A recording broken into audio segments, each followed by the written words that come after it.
Broadcasting live from 96-degree downtown Cleveland with a heat index of 105.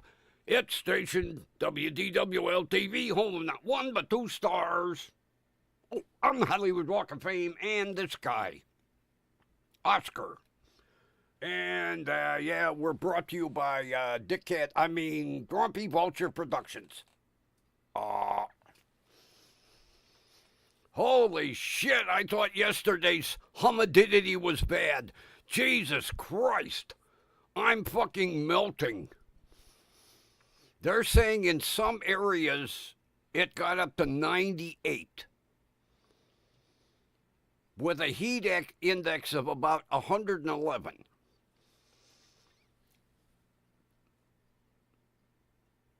I thought in the back of my mind, I said, God damn, July is going to come in like volcano, and it is. Jesus Christ.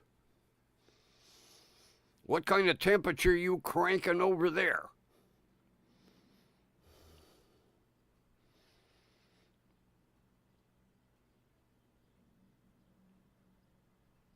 No, you're cranking too. Although, if you look at the weather map, it's like straight up and down as far as the states with the instantaneous heat.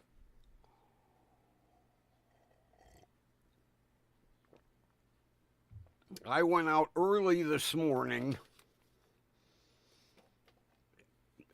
I went out at 9 o'clock, and it was already 85.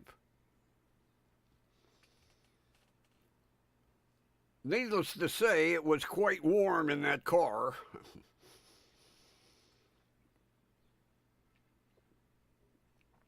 So I have to go to another store tomorrow. I'll be going out real early. As much as I hate going there because... Well, if you go to Mark's at like between 8 and 9 in the morning, every fucking senior citizen on earth is in there.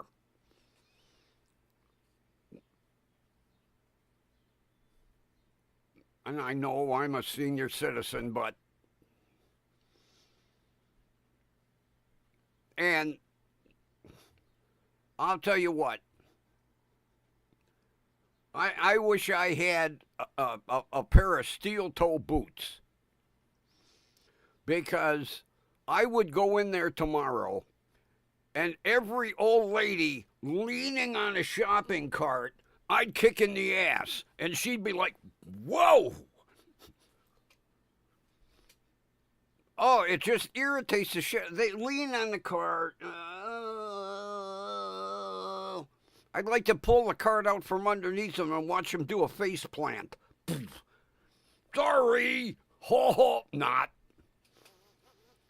Oh, that irritates the shit out of me. Can't you stand up? Lean on the cart.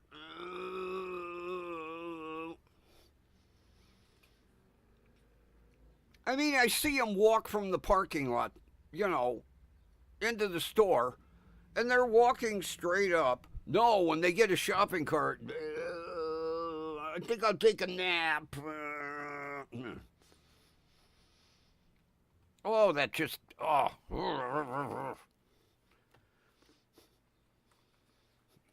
I'd be like a one-legged man in an ass-kicking contest.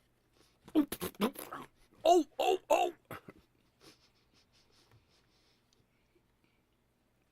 I'd immediately get thrown out of the store, but for the few I kicked in the ass, it would be fun. And when I came home, I have to do laundry. I didn't feel like doing it, because if I would have gone down and done laundry, I wouldn't have felt like putting the air conditioner in the window, and that was more important. So the air conditioner is in the bedroom window, fully functional. And what I'm going to do, I'm going to take that tower fan, because this is an older model. And, you know, the newer models have that air sweep where you can either have the vents aimed a certain direction or they'll sweep. Well, this is an old style. So what I'm going to do, I'm going to take that tower fan and put it right in front of the air conditioner so that it will do the air sweep for me and push a lot more air. I'll tell you what, I love that tower fan. Matter of fact, when I was at Mark's today, they had a bunch of them for $20. And mine's a 32. These are 36. So if they're not all sold out by tomorrow, I'm going to grab another one. Because I'll tell you what, them tower fans, they move some air. I think it's a lot better than a round fan. I really do.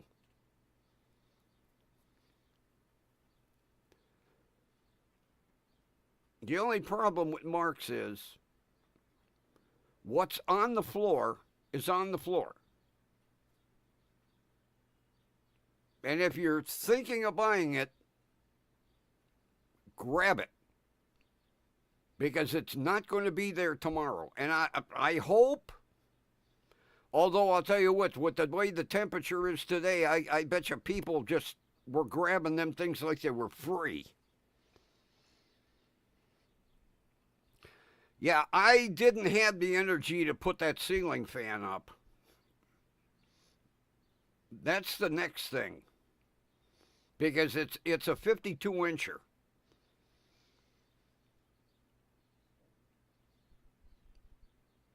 It was kind of a toss-up between the ceiling fan and the air conditioner. And I figured, well, let's get the air conditioner in. Maybe tomorrow, maybe the ceiling fan is going to go up for sure within the next couple days. Because that way you're pushing air downward. So if you have the air conditioner blowing straight out, that ceiling fan will be pushing and circulating it throughout the whole room. So,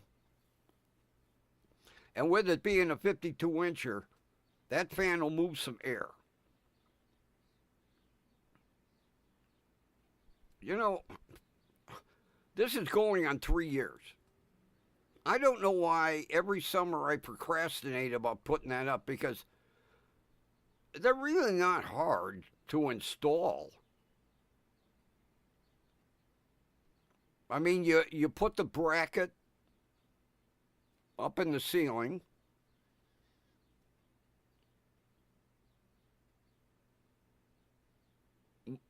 and you know, it's a ball mount.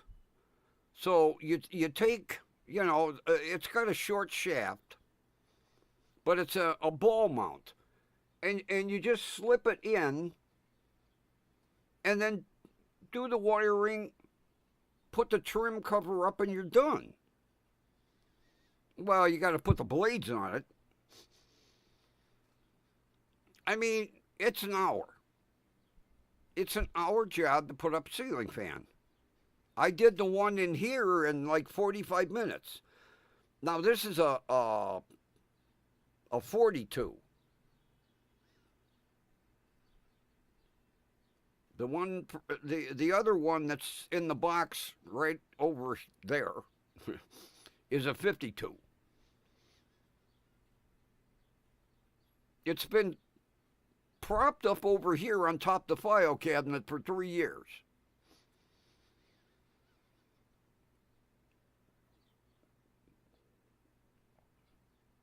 And this one I put up as soon as I bought it. Well, I bought the two at the same time. I came home, put this one up, and it was like, okay, tomorrow I'll do the other one. Tomorrow never came. It's still sitting right there. Right there. I stare at it. It's right there. Well, I covered it up. I was tired of looking at it. But it's right there.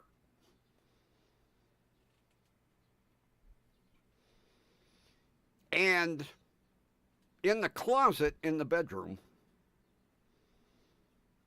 my buddy's son gave me a brand new 52-inch remote controlled ceiling fan. But that fan is like an industrial fan. It is so heavy, it scares me.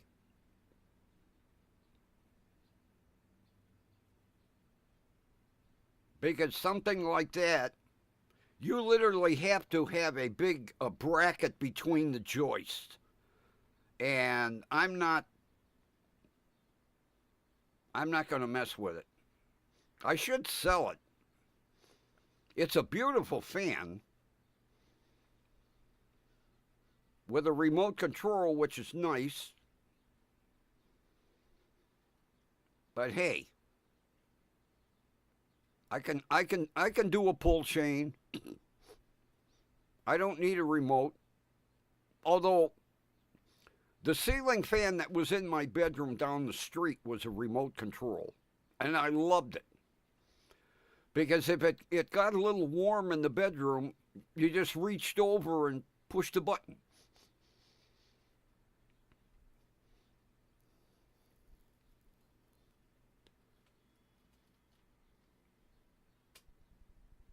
So what I'm going to do right after the show, I'm going to go in and crank that sucker on high. And then by bedtime, it'll be cool in there and I can crank it down to low and just have that tower fan oscillating. And I should have a nice cool, that's if I can keep the door shut. Asshole be coming in and out all night.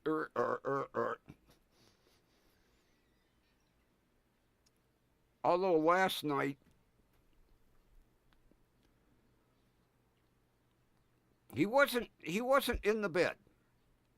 And I looked around, he wasn't on the floor. I was like, oh, okay. Well, I had left the fan on in the kitchen. And I needed some ice cubes for my drink.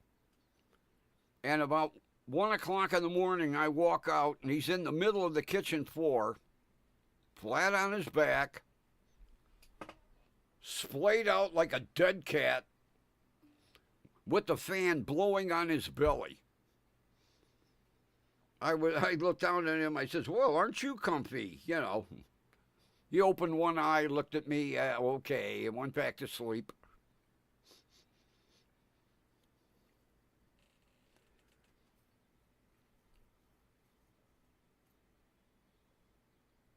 He is hilarious when he was splayed out. I mean, he looked like a dead cat. Fan blowing across his belly. Oh.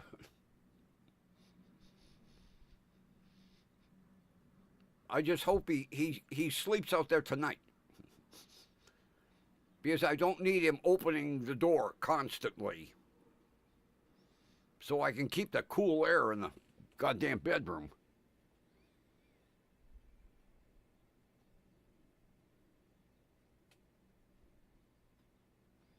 Really Really?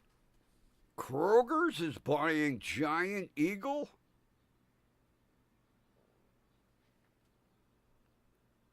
For $1.65 billion?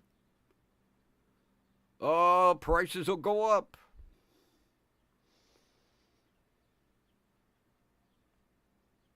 That's a hell of a debt legacy. I hope they know what they're doing.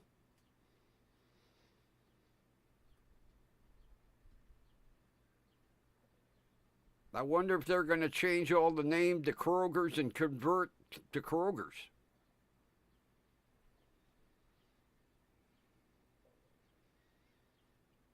I wonder if they'll wipe out the Giant Eagle name and convert everything to Kroger's.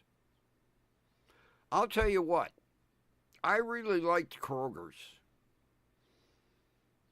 When I had that girlfriend in Columbus, Kroger's was right behind her apartment complex. And as a matter of fact, I somewhere still have my Kroger card. And I would go over there daily. I loved Kroger and Myers. I really liked Myers. Now, we have a Myers up here, but it's out in Avon, and I ain't going to drive out. No. Unbelievable.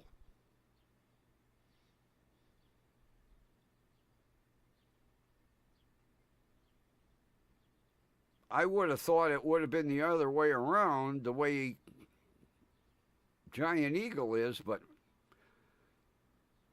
it would be nice if they convert them all back to Kroger's. I think Kroger's has better product, and now it's been a while, but I thought their store layout was a lot better.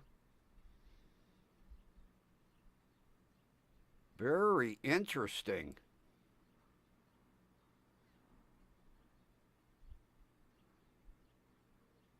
I hope they convert them all to Kroger's.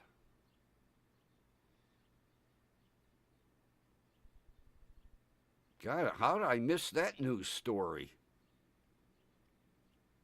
Although I wanted to get out and get up to the store, so I kind of blitzed through shit.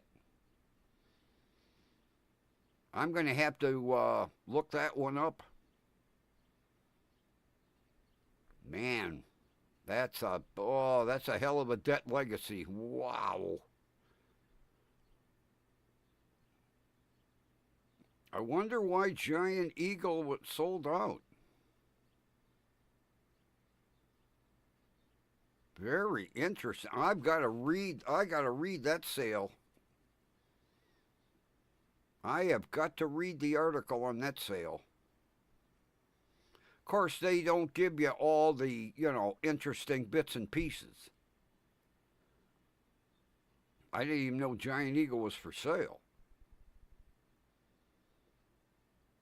Very interesting. See, Giant Eagle is down in Columbus and farther south.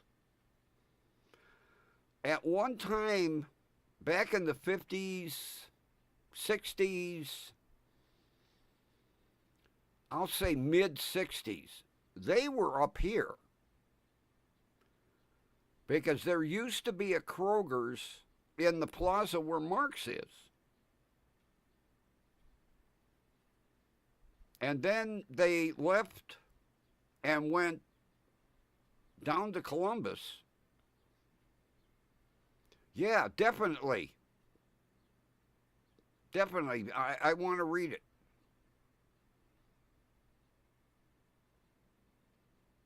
Because first thing this morning, I read the article on green boots. That is going to be, they even said that's going to be one hell of a dangerous recovery. I hope they're able to bring him down without any loss of life. and then give him a proper funeral.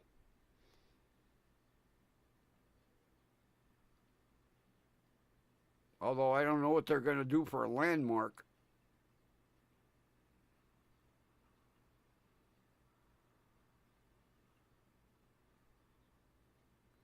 Man, that's a shock. Giant Eagle being bought out by Kroger. Evidently, Kroger must be a very profitable organization. I didn't think they were that big. Although I don't know, what states Kroger covers. But for that kind of money, Kroger has got to be making money.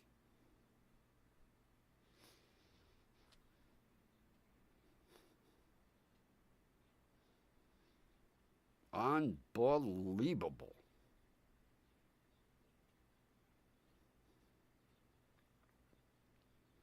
I can't wait to go to Giant Eagle and talk to the little sweetheart that I know there and ask her if the employees are nervous.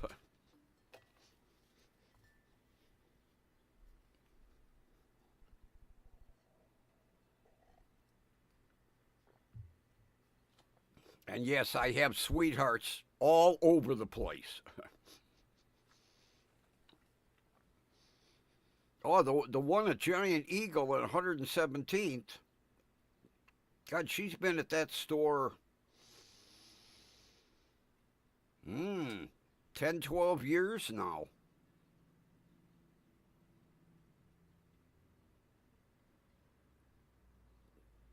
I would say closer to 12, the more I think about it. Because she started there right out of high school. Matter of fact, she was 17 when she started there. And she's still there.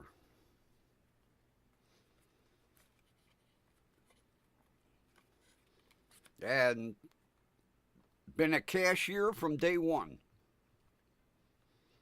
And had the same register.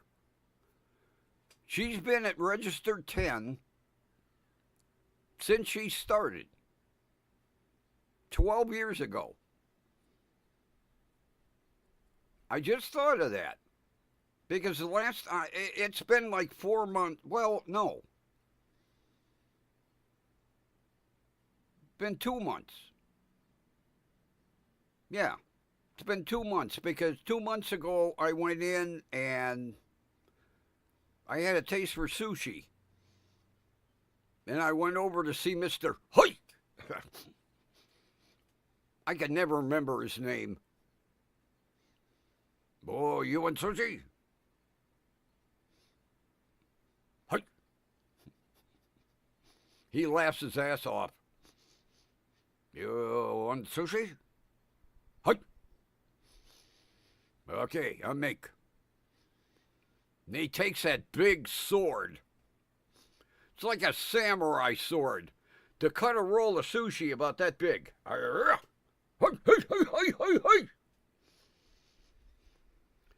Although, I'll tell you, it is absolutely amazing to watch this guy. He'll get that roll of sushi. And he takes out that big samurai sword.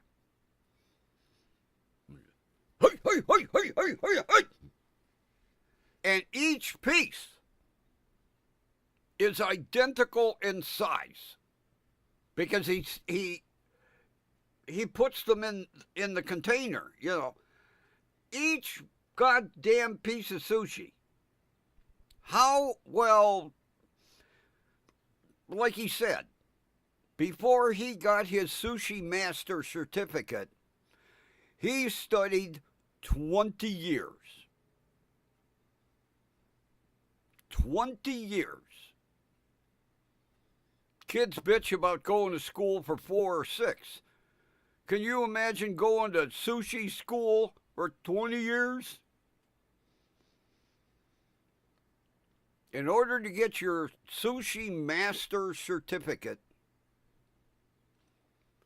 20 years. And that certificate is proudly displayed behind the stand. It's all written in Japanese. He points and, there's my certificate. Okay, I don't know what it says, but, it could say one free ticket to, a samurai festival on there.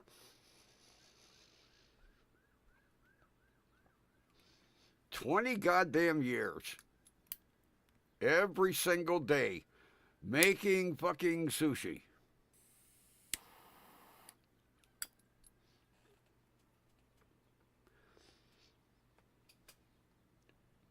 But it's unbelievable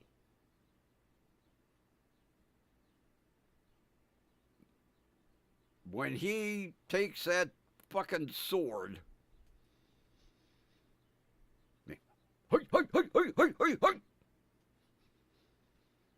And each is identical. Now, it might be off by a fraction. They sure look identical when he puts them in the container for me.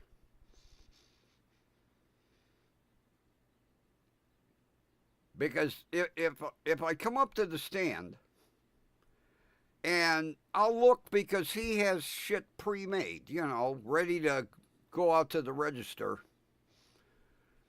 I'll look, I'll go to pick one up, and I make. All right, I'll put it down. Heaven forbid I touched it. Because he knows nothing raw. I don't want nothing raw in my sushi. Everything in there's got to be cooked. And he makes it both ways. With the seaweed on the outside and the seaweed rolled up on the inside.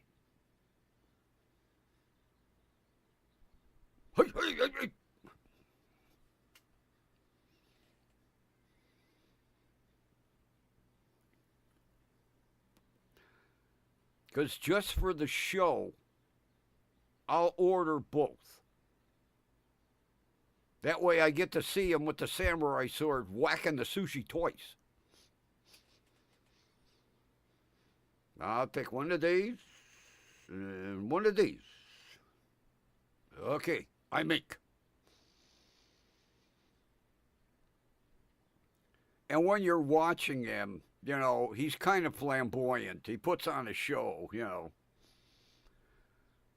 Hey, for studying 20 fucking years, put the show on, buddy. Works for me. I hope they keep. Because I don't know if you can get fresh sushi at Kroger's. I hope they leave him alone. Although he has quite a following. The amazing thing is, to be in Giant Eagle during the week around 10:30. Now, he has that case out front full.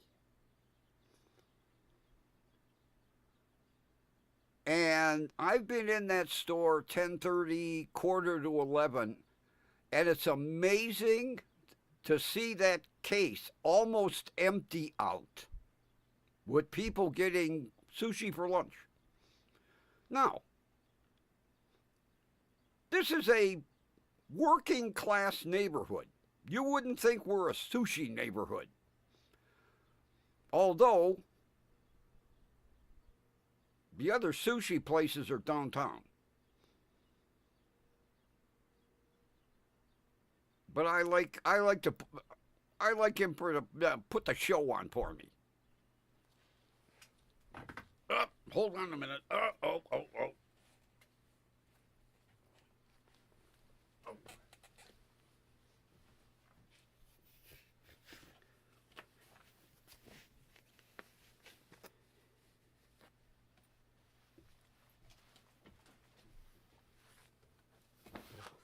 I got to get a new cushion. I'm using a chair cushion because the leatherette or vinyl or whatever this chair is made out of, I sweat like crazy. So I have a chair cushion, and it's got fucking buttons in it. Every now and then a button sticks me in the ass. Kroger sells it. Good. Because I would hate to see him get edged out. Because he has been there, oh, Jesus. I think he's been there since that store opened. Yeah, he's been there since it opened because that whole area, they have like a little coffee shop, and then there's a bagel and donut area, and then him, and I can't remember what's on the other side of him.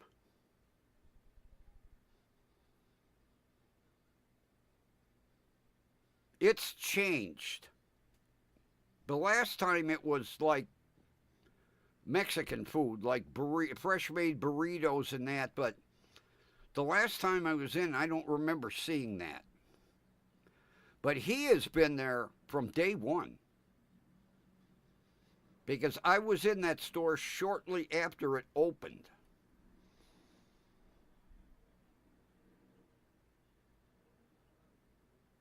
Yeah, he's got a foothold in that store and a following.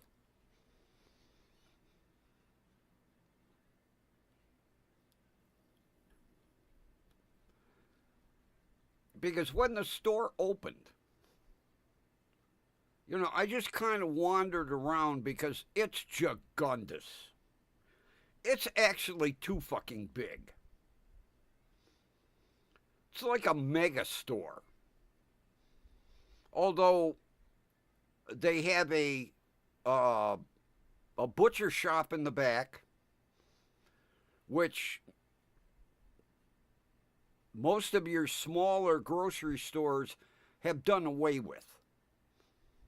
You can go back and get a steak cut or get, pork chops cut with a pocket so you can stuff them, which hardly people know about nowadays. Stuffed pork chops, that's like a lost art. They have the butcher shop. They have the lunch meat counter. They have a bakery. They got a pharmacy. And then, like I say, they've got the coffee shop in the front and a seating area, and yeah.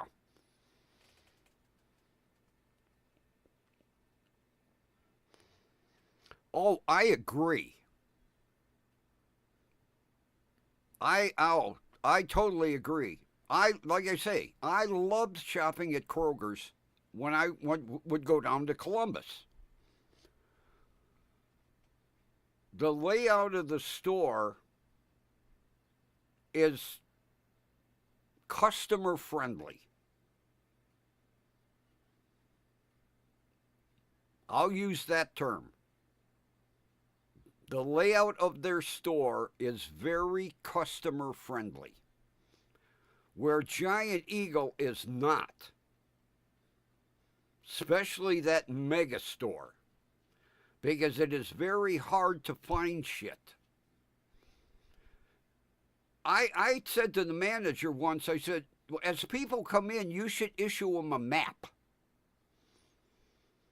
Because I'll come in for 4 or 5 items, and I'll be here for an hour and a half trying to find shit. That store is huge. So I hope when Kroger comes in, they revamp that whole goddamn store. And I will not be unhappy to see the Giant Eagle name come off the stores. I hope they convert them all to Kroger's. I really do.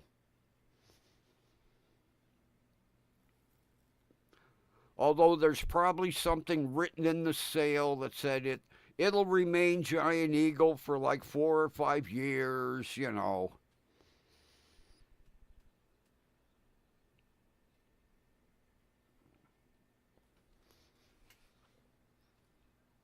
Kathy, imagine going to this one at 117th and I-90. It is like the size of 3 regular supermarkets.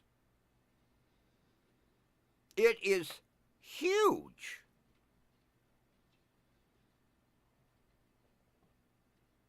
And very, very hard to find shit. I spent like 20 minutes trying to find goddamn toilet paper one day. Finally, I went over to the meat counter and I said, can anybody tell me where the toilet paper? Oh, it's all the way back there in the corner.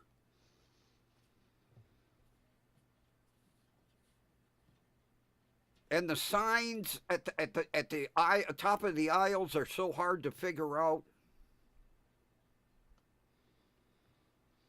I hope Kroger comes in and just revamps that store.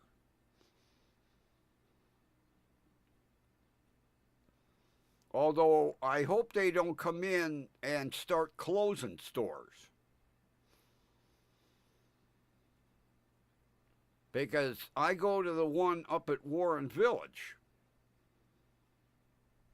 and that's a small store.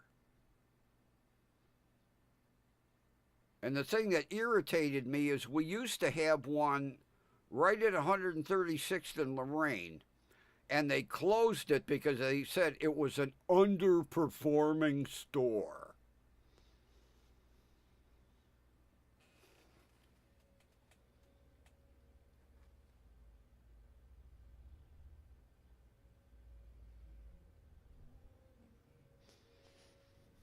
Whoa, Southgate.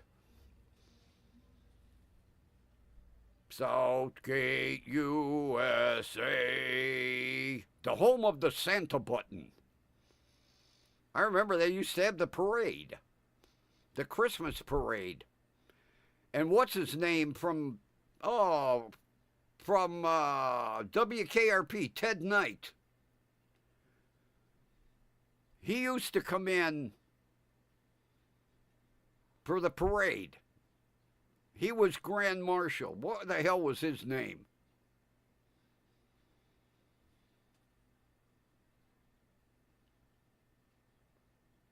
Yeah, the Southgate Christmas Parade. Home of the Santa button. They used to pass out little Santa buttons. You pin it on your shirt. Oh boy, I got a Santa button. I think they tore that place down, didn't they? I know there was one shopping plaza out there. They closed the whole plaza because it was built on an old landfill, and the whole property was still seeping methane because they never properly vented the landfill. I can't remember what plaza. They closed, threw everybody out and tore it down. And I think Southgate, they tore it down too.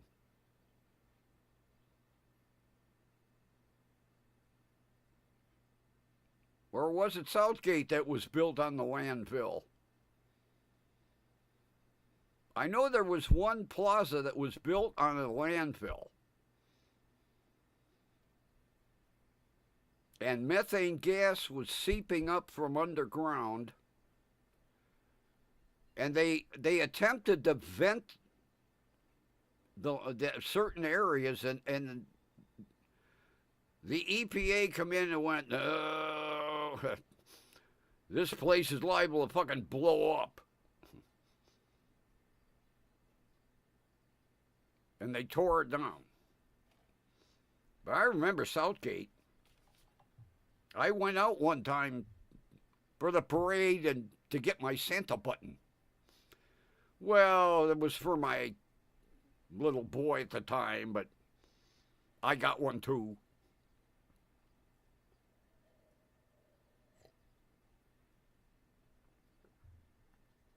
It might be in my dresser.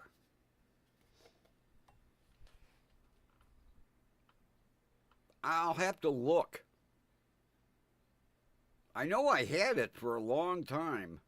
I wouldn't throw it out.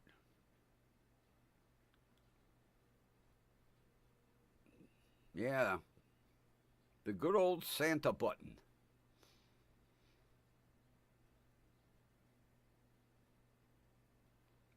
I don't know. I'll tell you what, whoever came up with the idea for that Christmas parade and inviting Ted Knight or whoever he was to be the Grand Marshal, it worked because people came out to that parade just to see him because he played in WKRP in Cincinnati.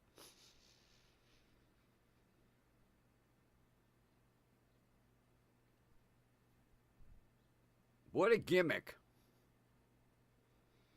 Whoever thought that one up, it was a real gimmick. It worked. It got people out there. For two reasons. For the parade and to meet him. Because he was extremely outgoing. You would think, TV star, nose in the air. Oh, God, he sucked up the attention.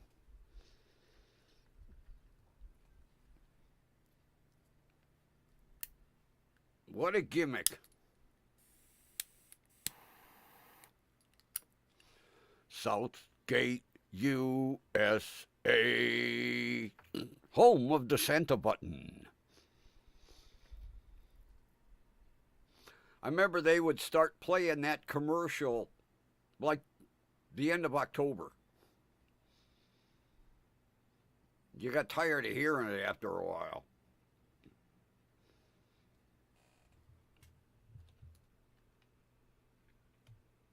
But he would be there. He would be there.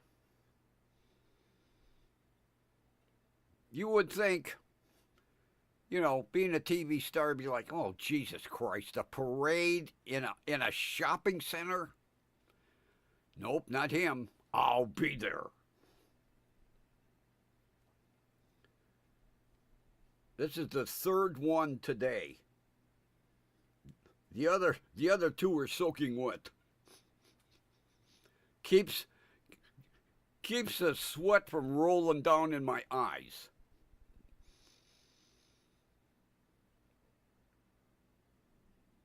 Because I'll tell you what, with no hair up here to stop the sweat,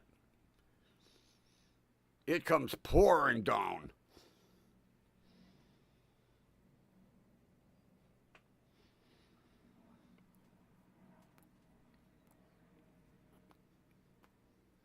Didn't I like this?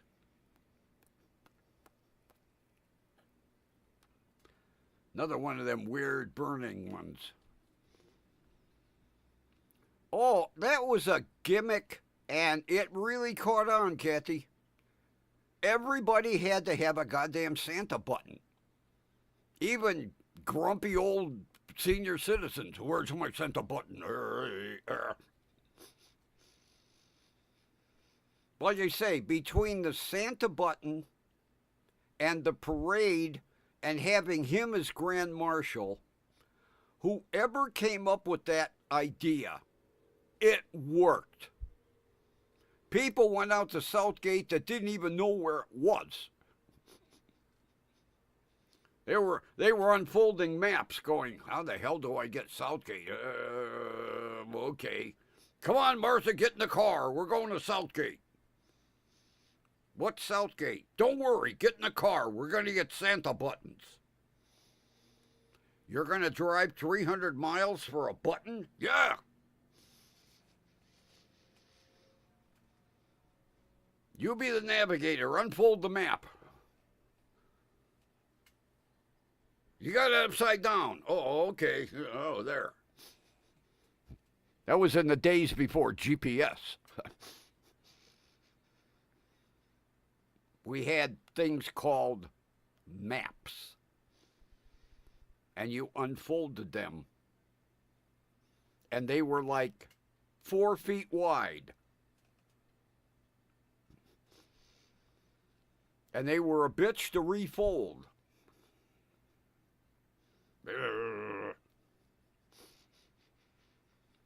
I have a box of them. I have a box of, I think there's probably 20 maps in that box. Ohio, Pennsylvania, Kentucky. My kid was like, what are you keeping these for? For posterity. Every now and then I bring one out. Here's our GPS.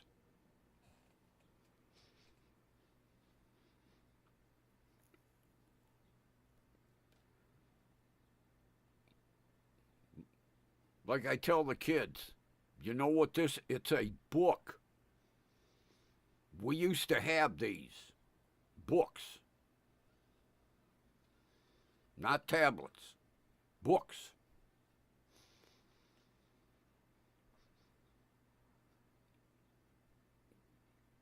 Matter of fact, I gotta wander around the new library one of these days. Just for grins. See how many books are in it. Oh, yeah, look at it. Like the library downtown with the rolling ladders. They still have them. The rolling ladders. Because the books are like 14 feet up.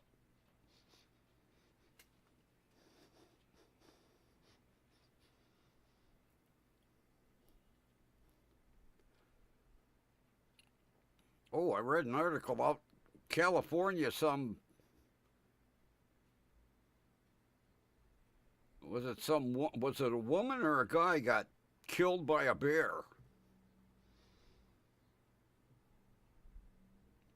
They found the remains a couple days later.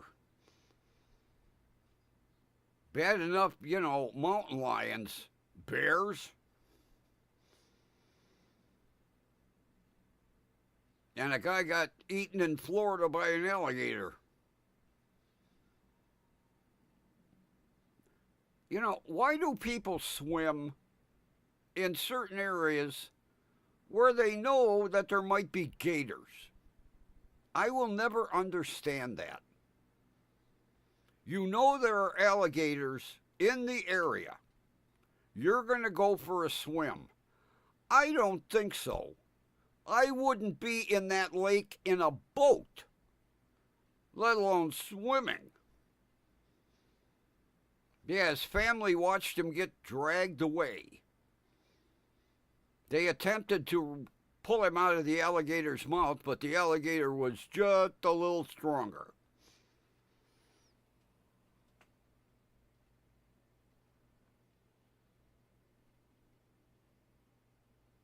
Hey, look who's here, 2521. How are you, buddy? Good seeing you.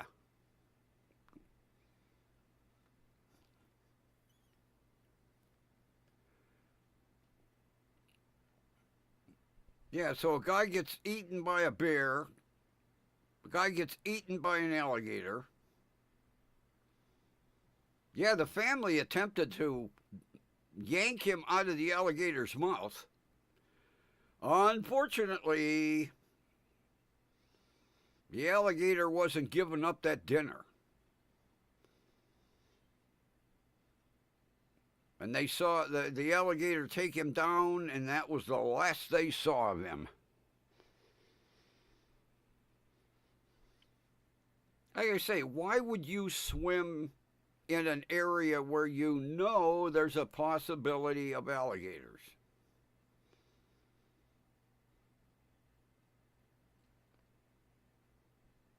That's like, I can't remember what golf course.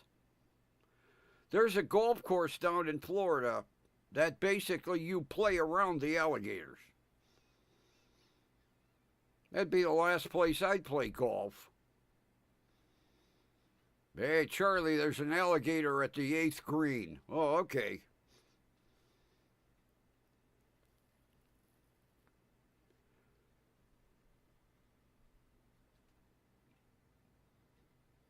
Yeah, the alligators live in the water hazards. And they can't get rid of them. They'll get rid of one, either he'll come back or another one. They suggest you use golf carts. And when you get out to tee off, make sure everybody is looking around to make sure no alligator pops up out of nowhere.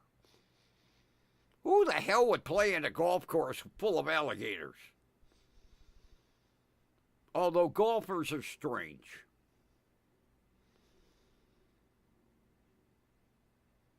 People that play golf are strange. Now, I used to play golf. I wasn't that dedicated like some of these idiots.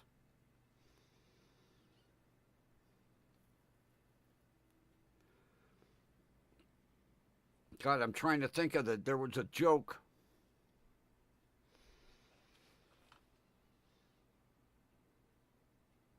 Oh, it's something like a guy leaves at 7 in the morning to play golf, and he tells his wife,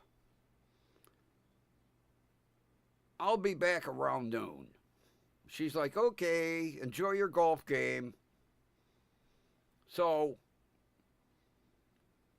noon goes by, 1 o'clock goes by, 2 o'clock, 3 o'clock, 4 o'clock, 5 o'clock, 6 o'clock, 7 o'clock, 8 o'clock, and he finally wanders in. And his wife said, you were supposed to be home at noon. He said, well, we were at the 7th green, and my partner Fred had a heart attack. And she was like, oh my God, oh, I'm sorry to hear that. You been at the hospital? He said, no. Well, she says, where have you been? He said, well, it was hit the ball, drag Ralph. Hit the ball, drag Ralph. I know it's not funny. It was funny back in the day. I probably screwed it up. But there's a lot of truth in it.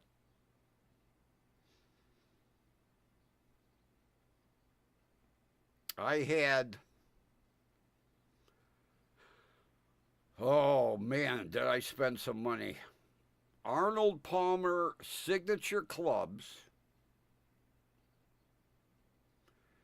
And if you bought the Arnold Palmer golf bag, he autographed it. Because he was at the Cleveland Open that year when we had the Cleveland Open. So I bought the clubs and the bag and stood in line to get his autograph.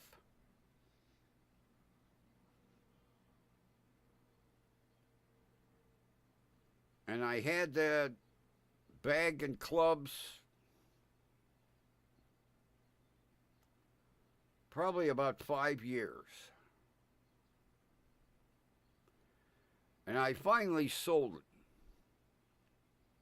And I didn't get half of what I paid. Even though they had Arnold Palmer's autograph on the bag.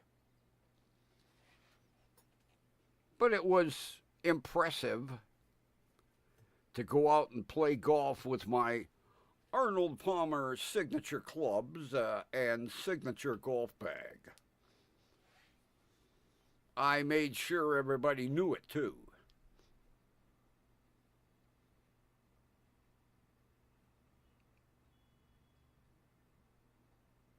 Like when we would get there and get ready to tee off,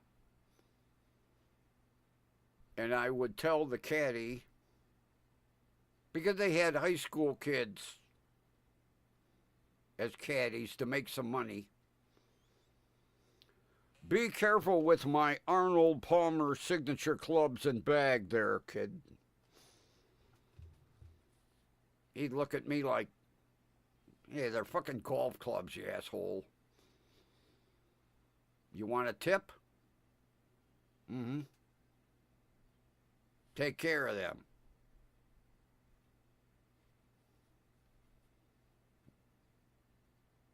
They didn't improve my game.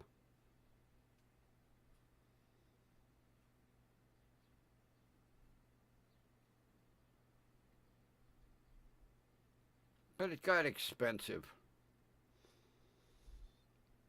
Pay for your tea time, and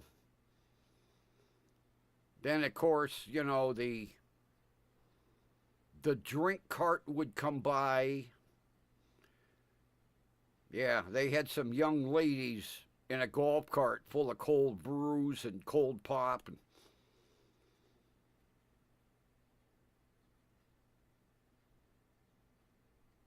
And then when you got done playing the first nine and you made the turn, you know, you'd have to have a few cocktails. And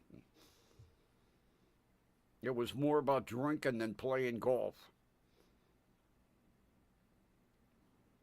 I finally gave that game up. Had enough of that.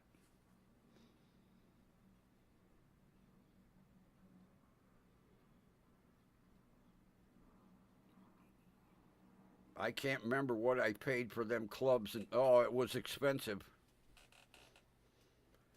When my wife found out I almost maxed out the credit card, oh, she was not happy. How come you have two sets of golf clubs in the garage? They're Arnold Palmer signature clubs and bag. You didn't answer my question. Where did you get them? Well, at the Cleveland Open. See that? Arnold Palmer's autograph on the bag here? Yeah, and? Where'd you get them?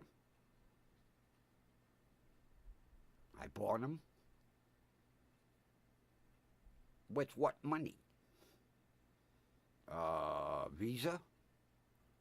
Ooh. That was a mistake. I paid for them clubs in more ways than one.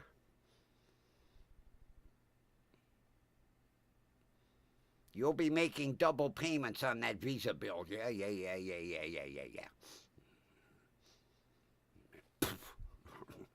Nope. I thought of it. I didn't do it.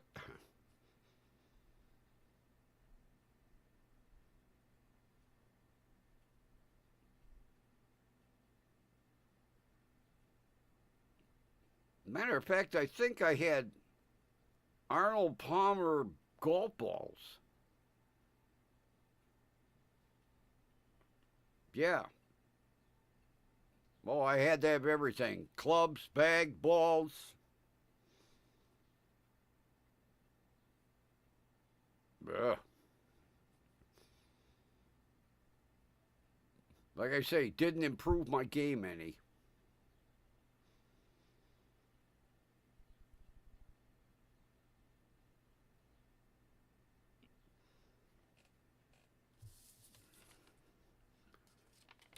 I missed something the other night.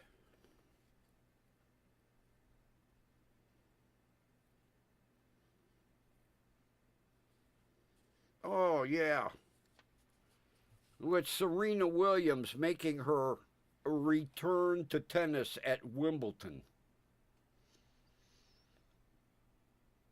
46 years old. She was playing that, what the hell's that girl's name? Iga Swiatek,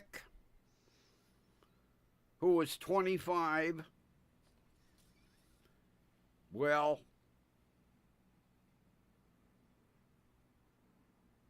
old Serena injured her knee.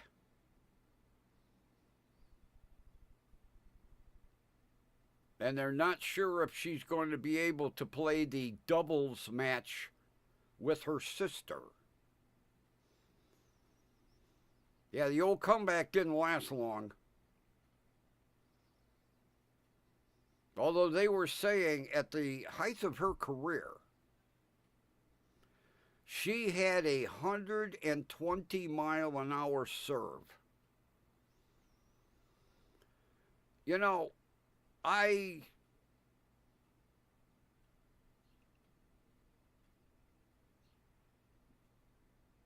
watched some tennis.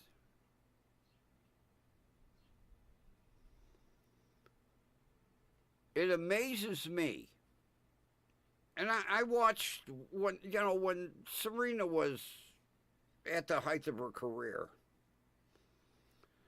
It amazes me that somebody can whack a tennis ball 120 miles an hour and the person at the other side of the net returns it. I'm like, holy shit. I didn't even see the ball go across the net, and it was coming back already.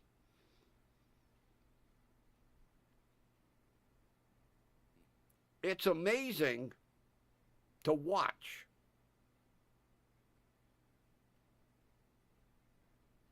Because by the time you hit that ball over the net, it's on its way back to you. And to how they get into position amazes me. It's like I say, you no sooner hit it, and in a split second, it's coming back.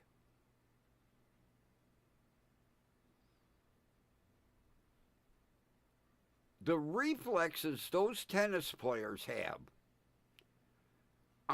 is amazing.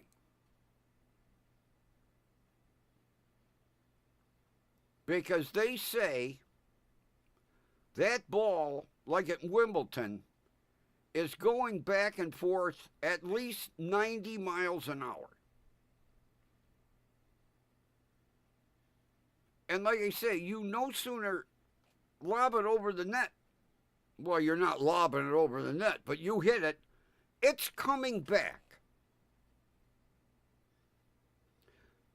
And the person returning definitely wants you to miss.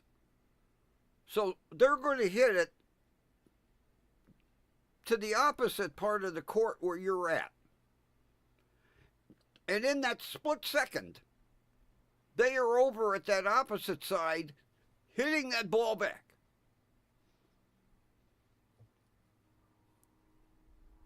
It amazes me. It's almost like somebody shooting a gun and you hit the bullet back at them. Holy shit.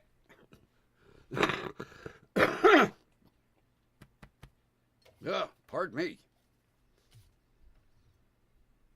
I have a porcupine in my throat.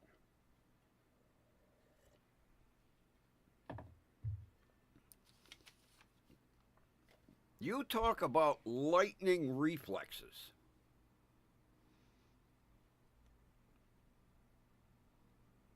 Because you no sooner hit that ball, it's on the way back already. In a split second.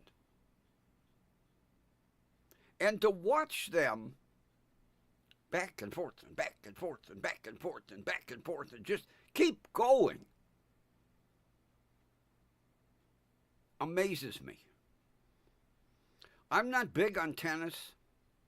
Every now and then I'll watch. And it just is amazing at the speed of that ball going back and forth.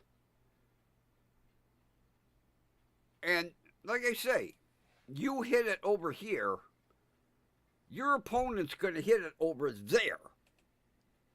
And that fast. They're hitting it back.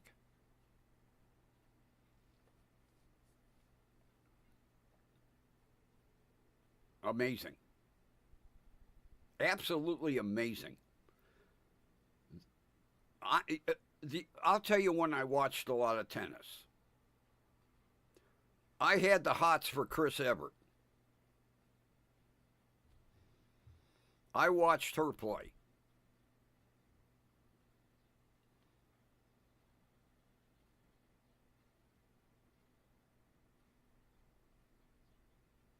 And she was serving up at the time like 85 miles an hour.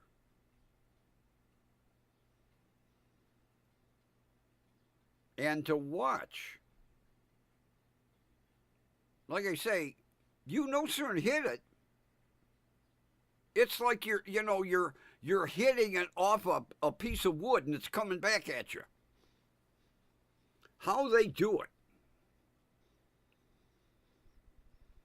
Of course, I watched it to see how skimpy a tennis dress Chris Evert was going to wear. Yeah, I had the hots for her. Like I had a chance. It was fun to watch her.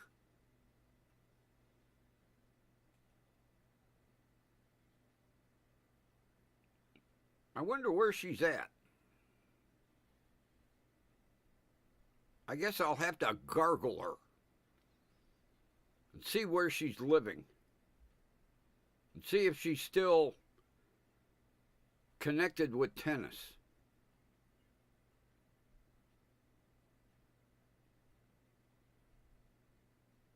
Although, like, if she's teaching right now, the kids are like, who is Chris Evert? Oh, she's a famous tennis player. Oh, really? When? Before you were born. Oh, okay.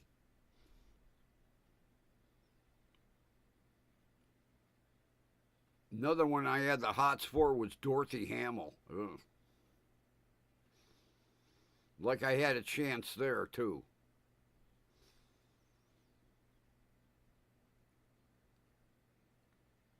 But I watched her. Especially when she do the Hamill Camel.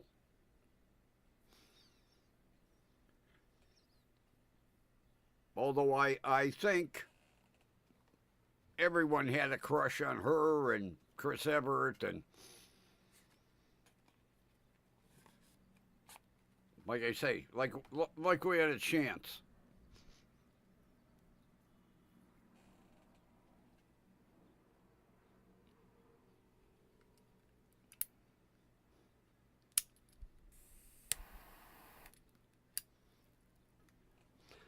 That's like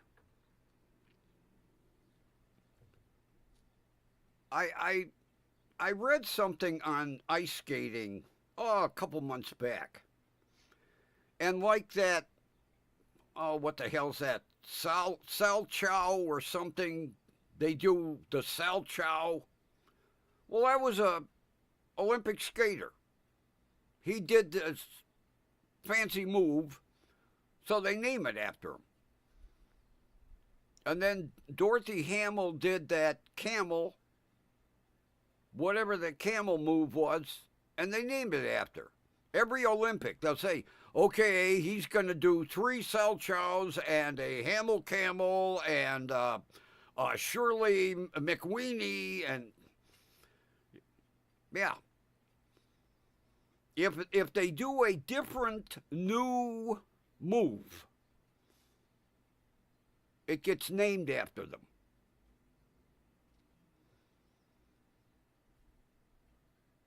Because I had watched the Olympics, and okay, he's going to do a Sal Chow, and I'm like, what the hell? And I looked it up. And it was a Olympic skater that did a new move. And they named it after him. And then they incorporated it into the routine. You will do 2 Selchows. What the hell's that? Never mind, do it.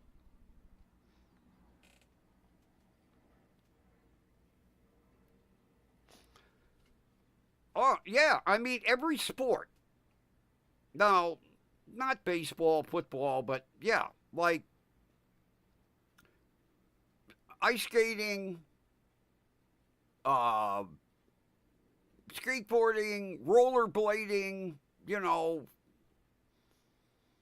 you get, the world famous rollerblader and the world famous skateboarder, and then the snowboarder. You do a fancy move and they name it after you. And then in competition, everybody's got to do your move. Skateboarding. You're going to do a McHenry. Really? I can't do that. Well, if you want to be in the competition, you'll do it. Okay. I always wondered where the names of this shit came from. It's from previous Olympic skaters or, competition snowboarders or skateboarders. They incorporate it in the routine.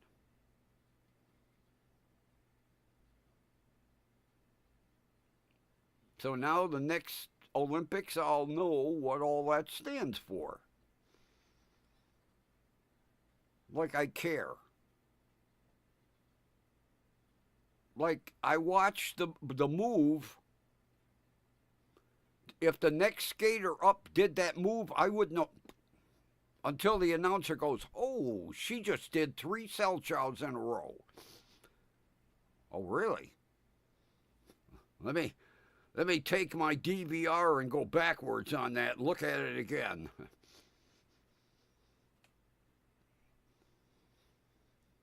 Like, oh God,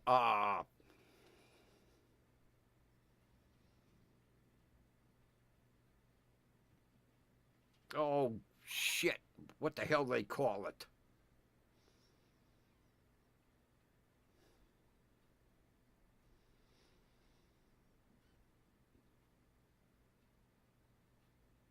Oh, it's in the Summer Olympics. When they dive over the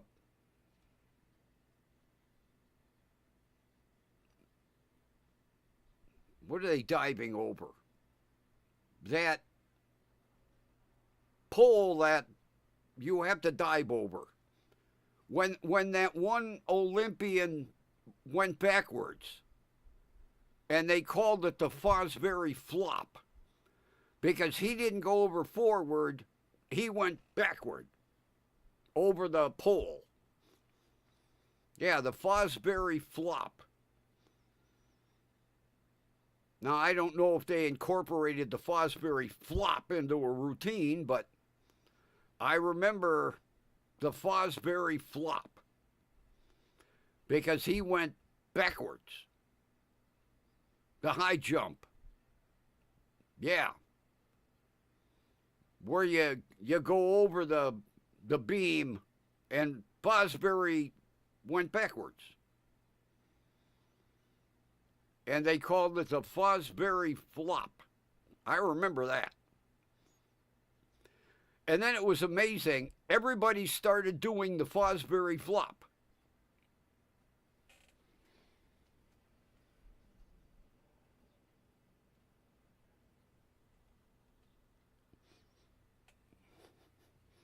I don't know, was it safer or easier? I don't understand going over backwards like that. But it worked. It caught on because everybody started doing it. I don't know if they do it today or not. I've never paid attention. Do they have people today doing the Fosbury flop?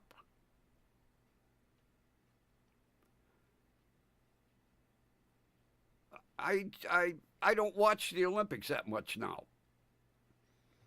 But I remember for years, everybody copied it.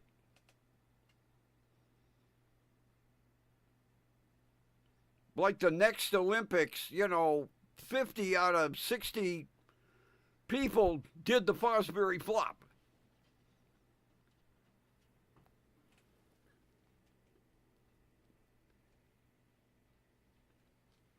Oh, really? Oh, okay. Never being a athletic type person, I wasn't aware of that. Learn something every day. All I know is everybody started doing it. The coaches were like, hey, he had a gimmick and it worked. We're going to do that. And then the next Olympics, everybody was flopping.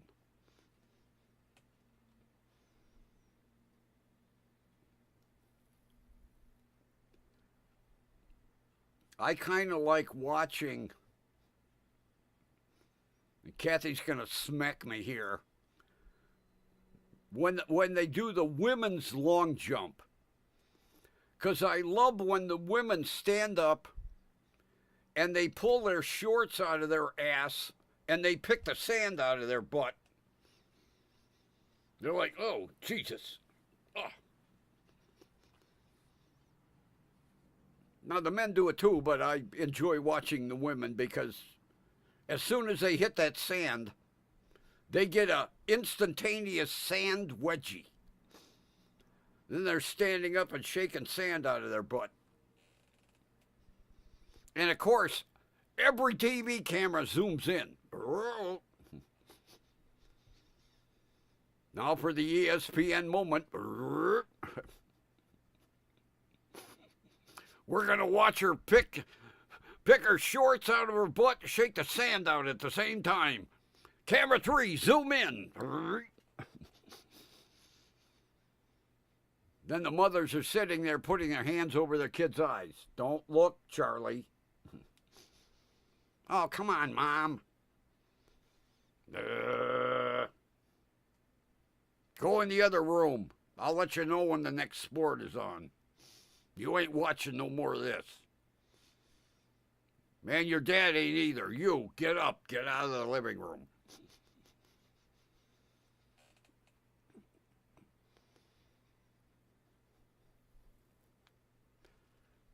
I thought it was funny. Because the cameras zoom in every single time. Camera 4, get ready. Zoom.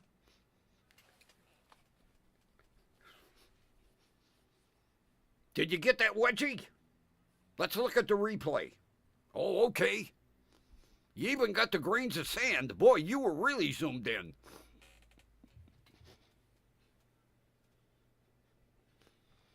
Yeah, the thrill of victory and the agony of the sand wedgie. Because, boy, they're going at some speed when their ass hits that sand. Get some abrasions. Oh, I need a little preparation H back here.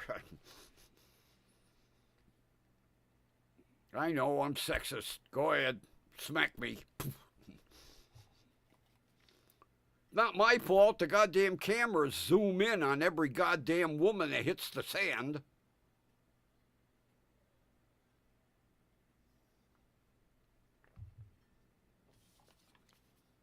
They have a cameraman right at the edge of the sand pit.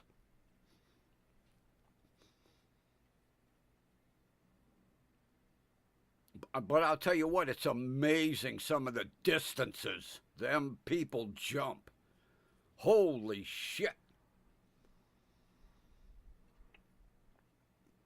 I mean, yeah, they got a running start, but wow.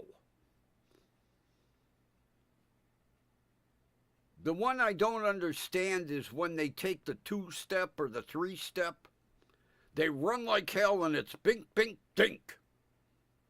That one I don't understand. But it's amazing to watch the distances. And pole vaulting, holy shit.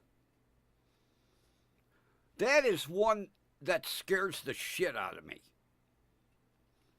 You run down that runway with that fiberglass pole and you chuck it into that pit. And that you see that goddamn pole bend. Now, some of them are broken. I've seen sometime when they break.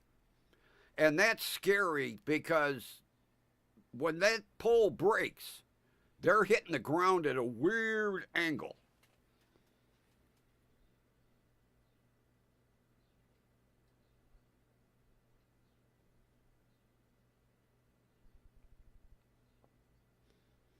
No, I don't remember that.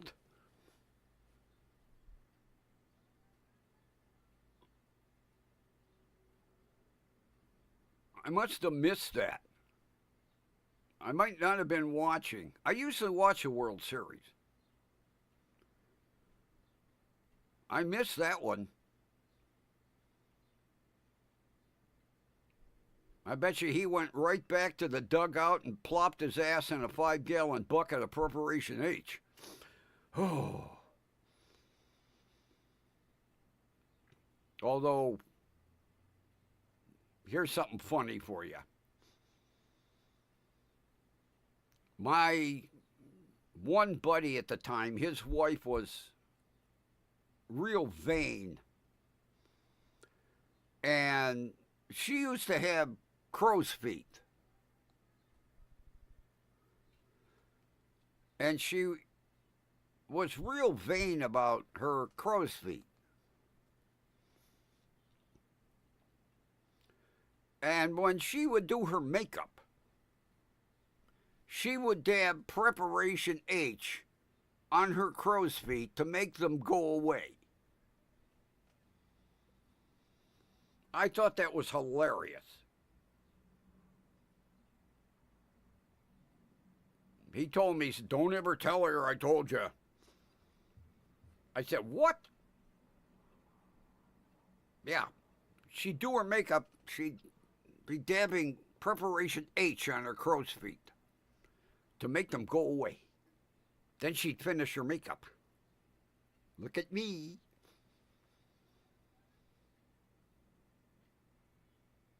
I'm like, if she had hemorrhoids, what did she dab on it? Maybelline? Just saying.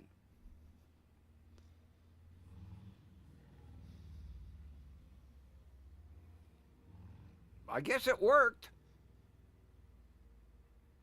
It'd be the last place I'd be putting that shit around my fucking eyes.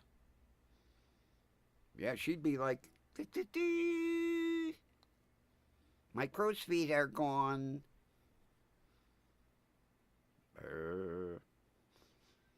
Like we care. You could use a little extra foundation, you know. Just saying.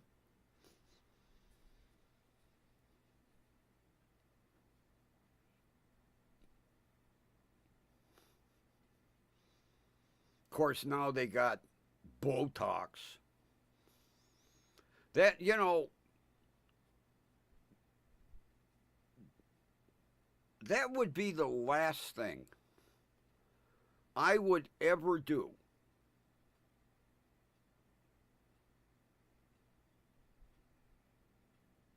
Even though it's purified medically,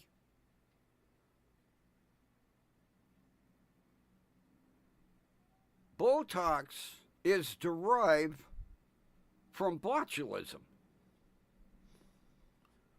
Botulism fucking kills you. Like, immediately. You know, they discovered that in bad canned goods. People not, you know, doing the hot water dunk with their mason jars long enough.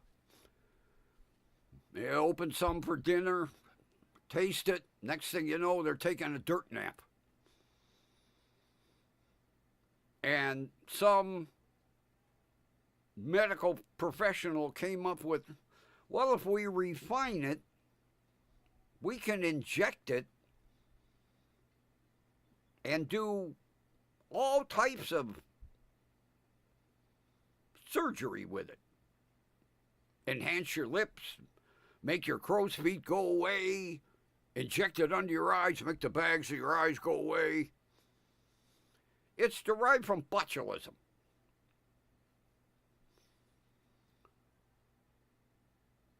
That's like a heart medication. I forget the name of it. It's derived from rat poison. A heart medication. It's a derivative of rat poison. I forget what the name of it is, but if my doctor ever prescribes it, I'm going to tell him, you take the shit for me. I ain't taking nothing derived from rat poison. But it works.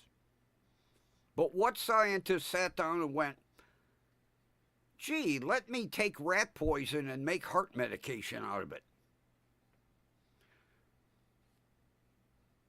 I wouldn't want to have been on the testing trials from that company.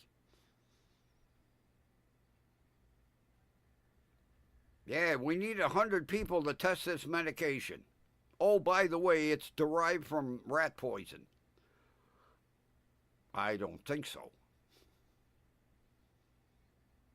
I can't remember the name of it. They still prescribe the shit.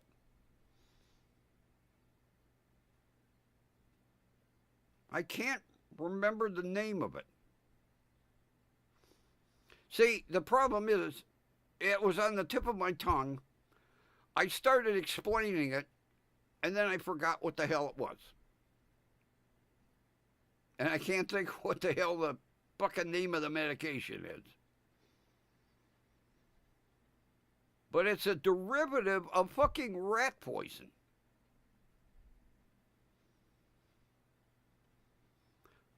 Oh, speaking of poison, day 4, no ants. Day 4, no ants, not one. I even took the flashlight, looked around the baseboards, not one ant at all. That's amazing. Good old 20 mil team borax. Although, like I say, I did put it liberally, but not one ant. 4 days now. Now watch, tomorrow there'll be 10,000 of them on the kitchen table. Warfarin, yeah, that's it. Yeah. It's derived from rat poison. And doctors still prescribe it. I need to find out what the generic, just in case my doctor decides to sneak that in one day. Although I'm not having a heart problem. My cholesterol might be a little high, but I keep getting a notification on my chart. You are due for a blood test for your cholesterol. A fasting blood test. And I keep fucking ignoring it. Although I'm going to have to get it done because I have an appointment in August with him. And if I don't get it done, I'm never going to hear the end of it. It's just too hard for me after midnight to drink water. Now, I either have ginger ale,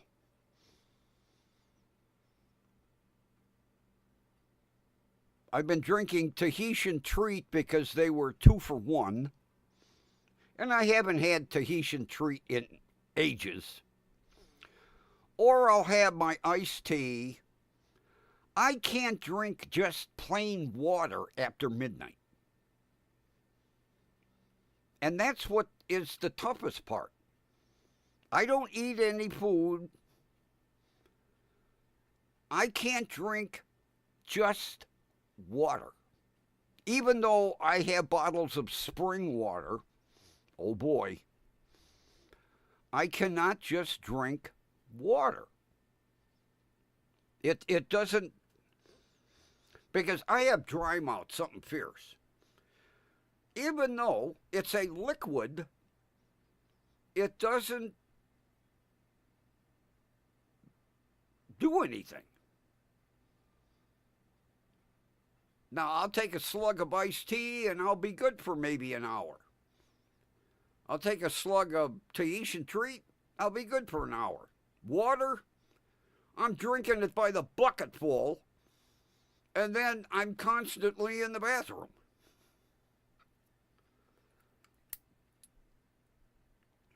But I've got to get it done.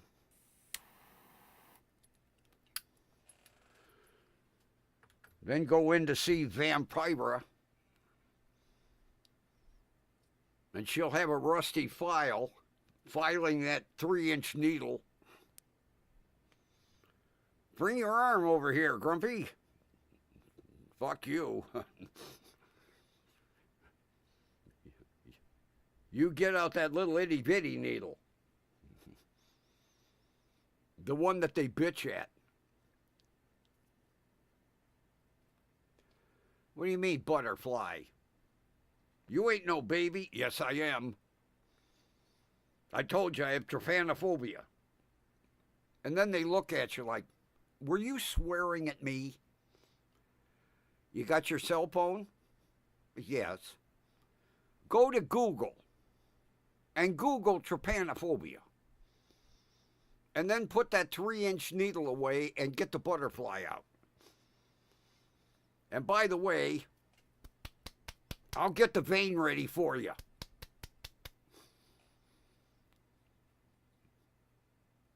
Yeah, right there.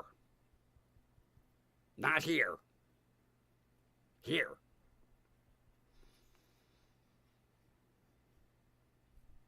Yeah. I got great veins in the top of my hands. Oh, yeah. Yeah, they took 20 gauge goddamn needles for chemo. Really nice. One in each hand. They don't like using a butterfly because it takes 3 times as long to fill all them. And you know, they've got to get like 47 gallons. And each vial has a different color top. You know, 5 red ones, 2 green ones, 3 blue ones, a couple of yellows, you know.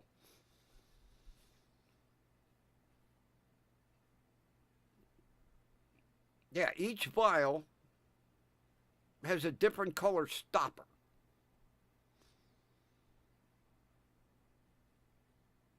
And they'll pull out like 50 vials. Do you need that much? I leave they're anemic.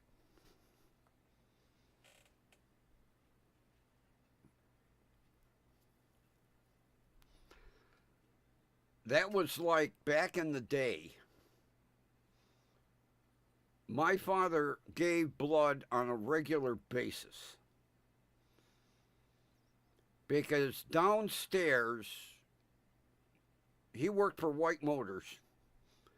They had a clinic. on-site clinic in case somebody got injured.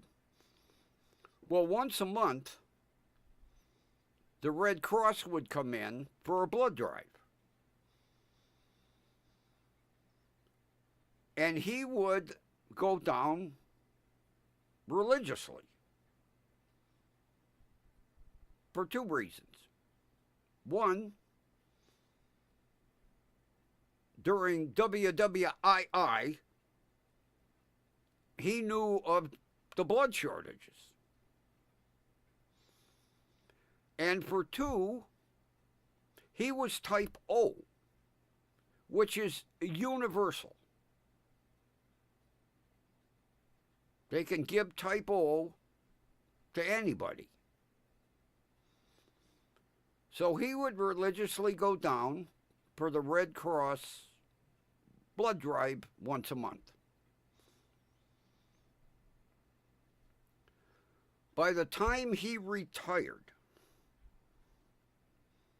because you would get a pin, like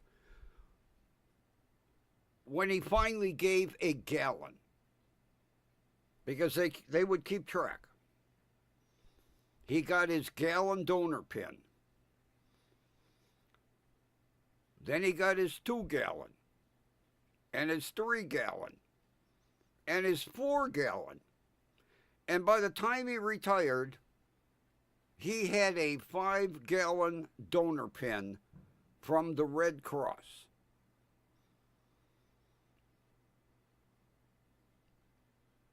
I thought that was pretty amazing. I think my mother threw it away. Big deal. But I know he was very proud of, like, especially when he got the gallon pin. Because you figure you're only giving a pint. You're giving a pint a month.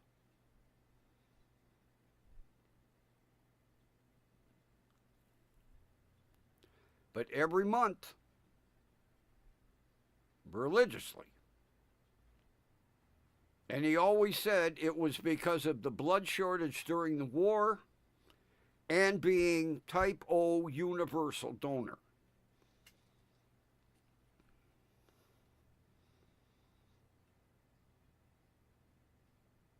Of course, the interesting thing,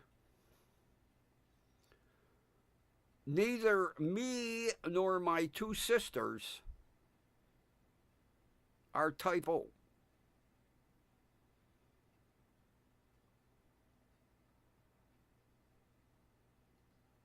I am A. My middle sister is, I think, B positive. And my little sister is also A. Now, I don't know what my mother was, but my father was O.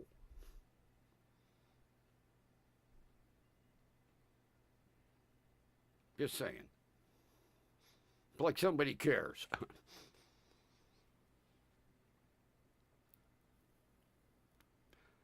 Because I remember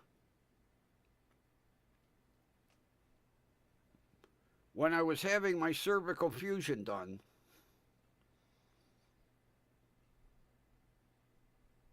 I had gone in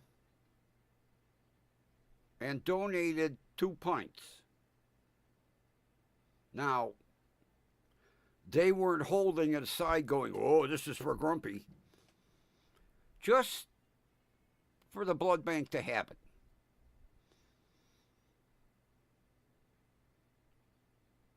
Now, I don't know if they gave me my blood back.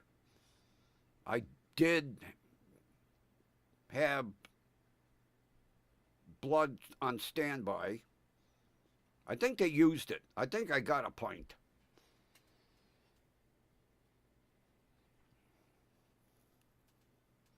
Yeah, I can't remember if my sister is B positive or B negative, but it's odd that I'm A, she's B, and my little sister is A because when she started for Ford, they typed her blood. She'd never known. And I got these things, I'll show you real quick.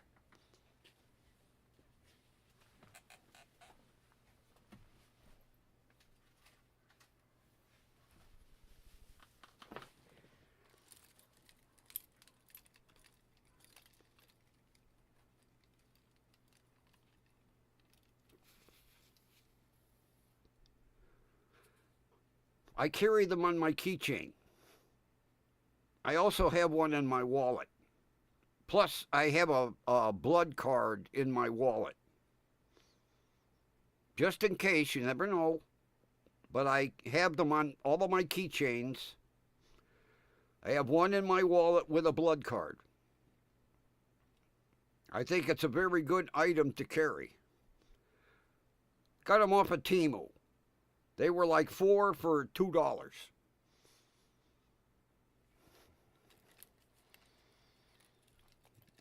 Now, here's the scary thing.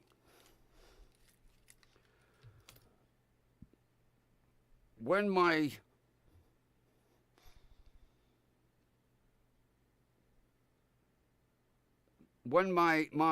wife got pregnant with my son, she had to have her blood typed. She was AB negative, which there's only like 5% of the United States population that's AB negative. It's that rare. And when he was born, since she was AB negative and I was A positive, he had to have an immediate blood transfusion. Because of her being AB negative, it would have killed him. Right after he was born, they immediately typed his blood. I don't know what, well, besides his feet being all fucked up, I don't know and he got an immediate transfusion.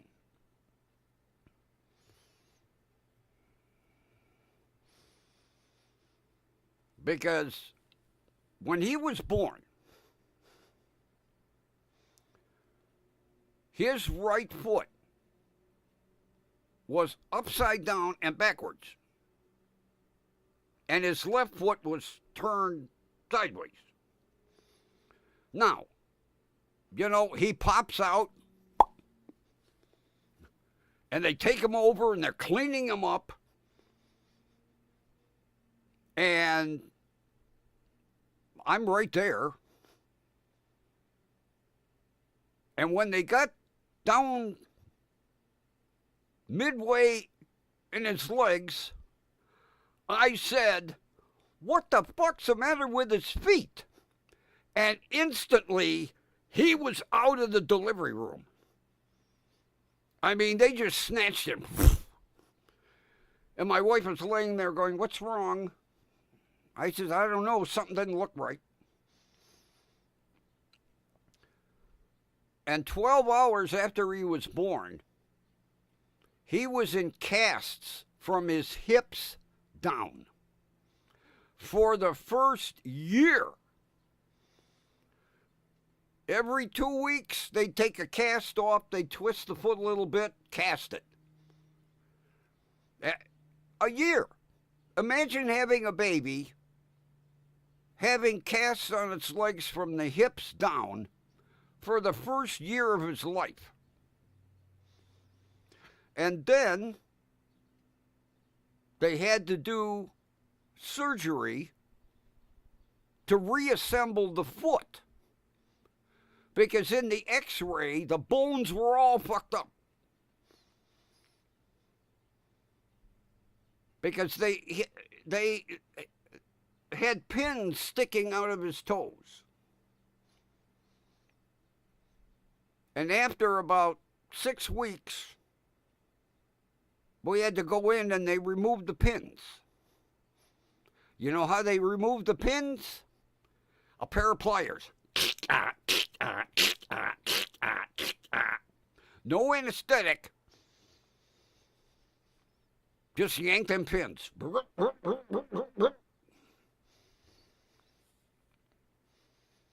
And then we had to do, oh God, they had to do tendon transfers and this and that. For the first 5 years of his life, it was nothing but surgery, surgery, surgery, surgery.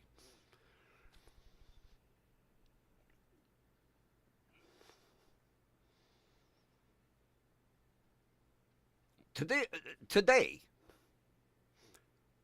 you can't really tell unless he's wearing shorts and he's barefoot. Because the right leg, due to the extensive surgery that they had to do from the knee down, is about the thickness of your arm. On one foot, he wears a size 13. On the other foot, he wears an 11. Now, all he does is takes a big wad of cloth and sticks it in the toe. But yeah, the one foot's smaller than the other, and from the knee down. But if he's got long pants on, he'd be walking across a room you'd never know.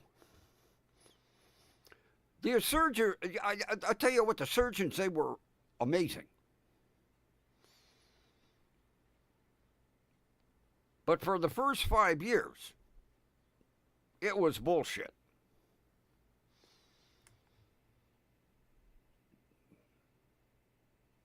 Your name's not bullshit. He hears bullshit, he comes in. Here I am. I said bullshit, not boots. Boots, bullshit. They don't even sound close. Yeah, he come dashing in. I say bullshit. Here he comes. Your name's not bullshit, fatso.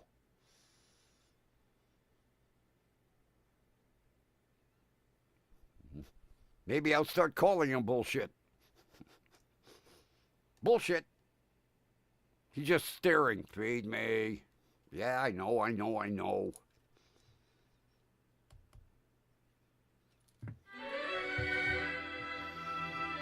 All right, people. It's that time. Bullshit is hungry. I mean, Boots. Sorry. I'll hear about that later. All right, everybody. Thanks for being here. Have a wonderful rest of your evening. And we will meet again right here tomorrow night. And with that, take care, everyone. See you, bye-bye, bye-bye. See ya. See ya.